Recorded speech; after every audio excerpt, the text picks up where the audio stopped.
yang bisa hari itu, yang bisa besok paginya.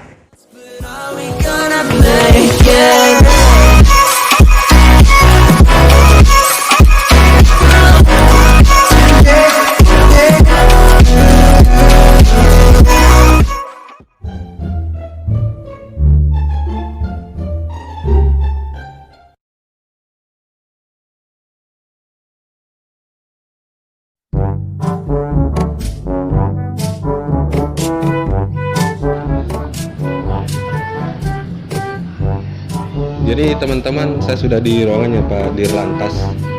Saya mau tanya dulu, apa itu tilang ETLE? Mau tahu? Ayo teman-teman.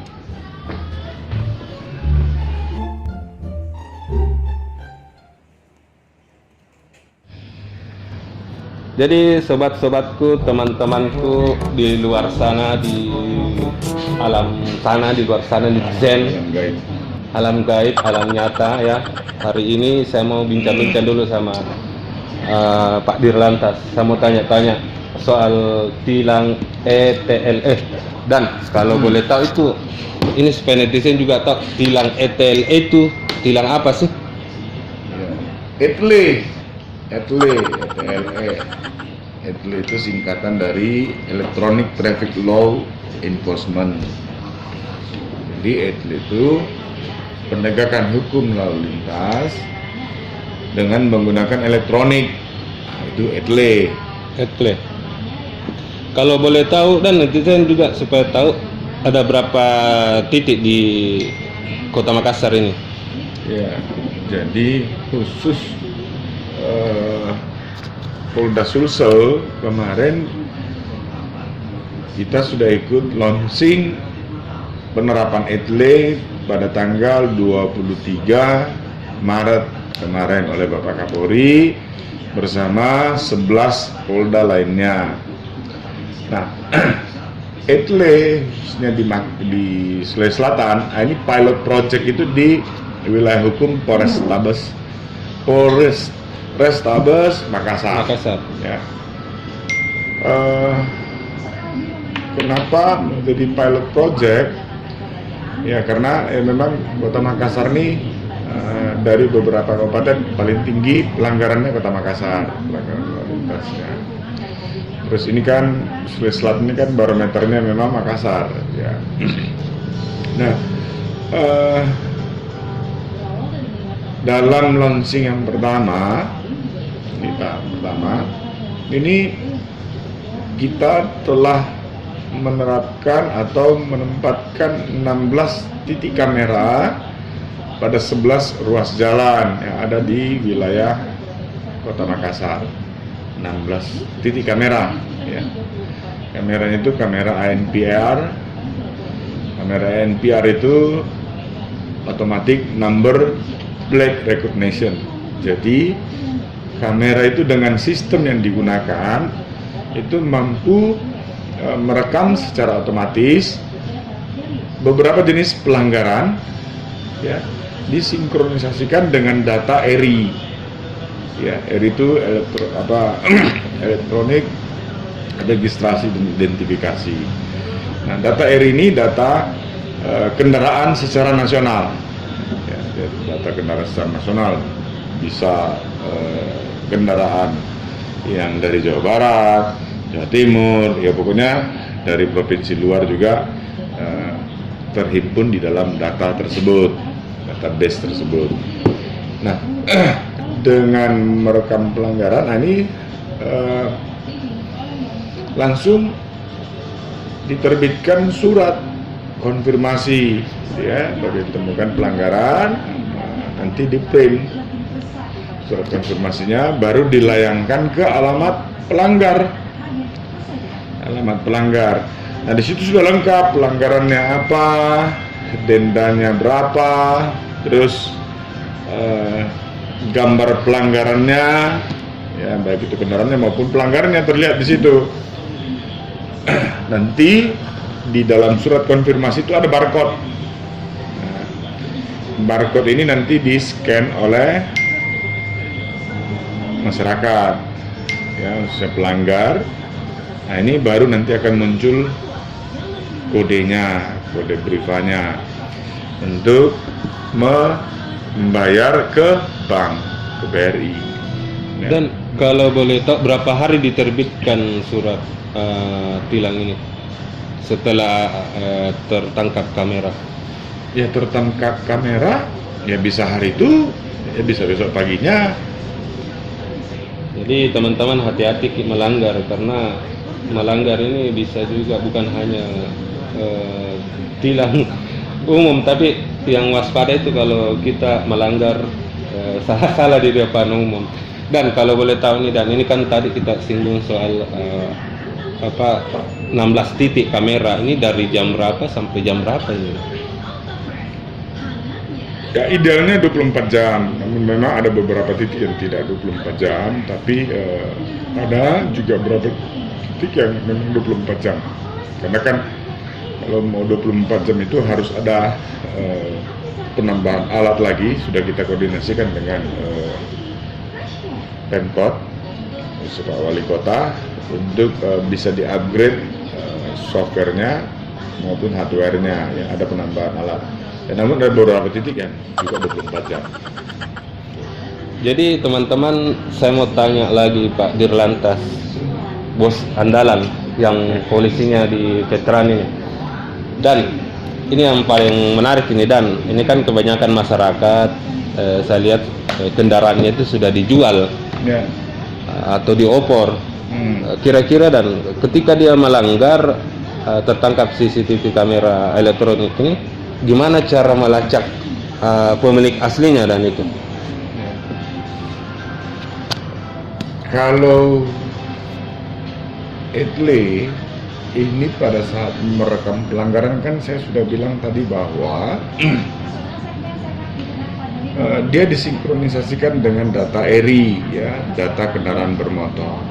Jadi surat itu tetap akan kita layangkan berdasarkan data kendaraan bermotor. Berarti sesuai dengan alamat si pemilik kendaraan. Kalau dia sudah pindah tangan, ya sudah, ya nanti harusnya, makanya kan harusnya pada saat menjual, nah itu nanti dia membuat blok laporan gitu ya, blokir di Samsat bahwa kendaraannya sudah pindah tangan. Nanti pada saat dia perpanjang, besok ya pasti akan balik nama kepada pembeli. Jadi harus balik nama teman-teman. Kalau boleh tahu nih, Dan, jenis-jenis pelanggaran yang bisa diterbitkan surat tilang itu apa itu, Dan? Ya, boleh saya jelasin. Nah, terus tadi yang masalah bilang kalau sudah dijual, ya tetap nanti kita kirimkan ke alamat tersebut. Nanti si alamat yang dikirimkan dia konfirmasi, ya konfirmasi ke Polres. Kan kita sudah kirimkan surat konfirmasi ke posko pelayanan ITLE ada di Polrestabes, atau bisa via website. Di dalam surat konfirmasi itu nanti ada websitenya berapa, alamat websitenya. Ya dia bisa menjelaskan di situ. Tapi dia bisa menghubungi yang bersangkutan. Kan tahu dong, misalnya kamu jual kendaraan, kan kamu tahu jual sama siapa kan? Iya, betul, Dan. Nah, nanti dia hubungi, lalu dia menyampaikan. Nah, berikutnya kalau misalnya nih dia tidak tahu siapa penjualnya, berarti kan dia tidak bayar, nanti kita blok di Samsat. Kayak kita kasih waktu di situ 15 hari paling lambat itu harus diselesaikan. Kalau tidak diselesaikan, kita kan tidak mau menunggu lama. Kita serahkan pengadilan, nanti dieksekusi kejaksaan. Nah ini hasil eksekusinya kita serahkan ke Samsat, sampaikan ditembuskan ke Samsat untuk diblok STNK-nya, diblokir. Jadi pada saat nanti dia perpanjang, menjadi kewajibannya dia harus bayar. Jadi teman-teman, paling tidak kalian jangan melanggar di Kota Makassar, karena siap-siap kena tilang, dapat ki surat, melanggar ki juga, dapat ki surat, dapat ki lagi denda. Dan tadi jenis pelanggarannya itu yang mana itu? Jenis pelanggaran di ITLE itu ada 10. 10 itu Pertama, tidak menggunakan sabuk pengaman. Ya. Yang kedua, mengemudi menggunakan handphone. Yang ketiga, itu melawan arus. Yang keempat, yang keempat itu dia menggunakan kendaraan bermotor dua tanpa helm. Yang kelima, kendaraan itu dia melanggar genap ganjil. Tapi untuk di Sulawesi Selatan ini kan genap ganjil kan belum ada regulasinya gitu ya, belum ada aturannya. Terus yang keenam itu melanggar batas kecepatan. Batas kecepatan itu ini biasanya aturan kecepatan itu ada di jalan tol ya. Di sini belum. Terus dia yang ketujuh ini dia melanggar marka. Ya, melanggar marka, menerobos lampu merah, lampu stop, ke jalan menerobos lampu stop. Terus yang ke-9 itu dia kendaraan yang tidak sesuai dengan kelas jalannya. Nah, ini kan berbicara dengan atau koordinasi itu ada kaitannya dengan aturan dari Dinas Perhubungan ya, isu masalah kelas jalan dan jenis kendaraan. Terus yang terakhir itu keabsahan STNK. Jadi kalau mati pajak 1 tahun, 2 tahun, nah ini juga namanya berarti kan tidak sah. Itu harus kendaraannya kena tilang juga itu. Iyalah, kena tilang. Namun saat ini kalau untuk yang pelanggaran itu, ini kita akan masih baru dalam proses pengintegrasian dengan data yang ada di Bapenda. Ya, Bapenda nanti dimasukkan dalam program ETLE. Nah ini untuk bisa mengcapture jenis pelanggaran tersebut. Jadi teman-teman sudah jelas nih toh apa itu tilang ETLE dan ya. Sudah beberapa penjelasannya Pak Dirlantas juga soal jenis-jenis pelanggaran dan 16 titik kamera. Nah ada lagi nih, itu orang kadang berpikir udah kita pakai aja kendaraan plat nomor yang ngarang-ngarang. Wah, baru saya mau berpikir ke situ dan nanti ketangkap kamera, ini kan dia akan muncul datanya. Muncul datanya tidak sesuai. Nah, itu kan temuan kamera. Nanti ini ditindaklanjuti oleh petugas opsional. Jadi dari petugas back office ini menyampaikan ke petugas opsional untuk mencari atau mengejar atau menemukan jenis kendaraan tersebut. Ya, karena platnya tidak sesuai gitu, karena berdasarkan data RI itu tidak sinkron, tidak ada. Nah ini akan disebarkan di seluruh jajaran lalu lintas yang ada di lapangan. Itu ditindaklanjuti. Nanti pasalnya bisa lebih berat lagi. Nanti kita akan limpahkan ke reserse. jadi teman-teman, sobat-sobatku netizen, inilah bincang-bincang saya sama Pak Dirlantas soal tilang ETLE elektronik di Kota Makassar. Dan untuk warga Makassar sendiri, pengendara yang baik itu harapan tak seperti apa kepada netizen?